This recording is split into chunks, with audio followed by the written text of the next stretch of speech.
sebagaimana diatur dalam Undang-Undang Dasar 1945 Pasal 27 Ayat 3 bahwa setiap warga negara berhak dan wajib ikut serta dalam upaya pembelahan negara.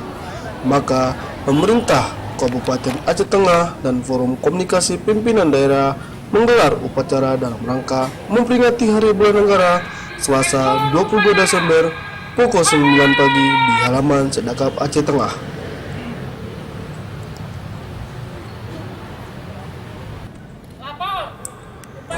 Bela negara adalah sikap dan perilaku warga negara yang dijiwai oleh kecintaannya kepada Negara Kesatuan Republik Indonesia yang berdasarkan Pancasila dan Undang-Undang Dasar 1945 dalam menjalin kelangsungan hidup bangsa dan negara yang seutuhnya. Bupati Aceh Tengah Nasaruddin membacakan sambutan tertulis Presiden Republik Indonesia Joko Widodo yang isinya Presiden Republik Indonesia mengajak seluruh rakyat Indonesia untuk menatap masa depan yang penuh dengan tantangan dan ancaman. Pada kesempatan yang baik ini, saya ingin mengajak seluruh rakyat Indonesia untuk menatap masa depan yang penuh dengan tantangan dan ancaman.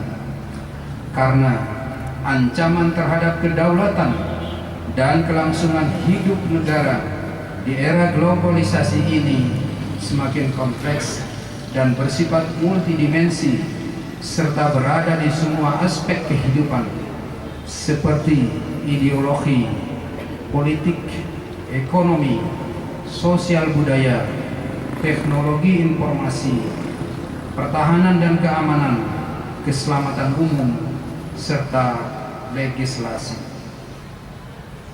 Oleh karena itulah dibutuhkan sumber daya manusia yang tidak hanya memiliki penguasaan ilmu pengetahuan dan teknologi, akan tetapi juga memiliki kesadaran bela negara, yaitu memiliki kualitas sikap mental dan perilaku cinta tanah air dan rela berkorban untuk kepentingan bangsa dan negara.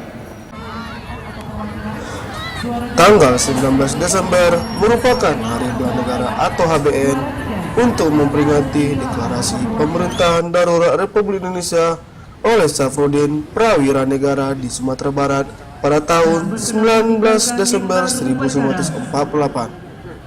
Keputusan ini ditetapkan oleh Presiden Susilo Bambang Yudhoyono melalui Kepres. Inilah dia juara 1 debat bahasa Inggris asal sekolah SMA Negeri 4 Takema. Demikian laporan Yayasan Tagalog Humas Sedekap Aceh Tengah.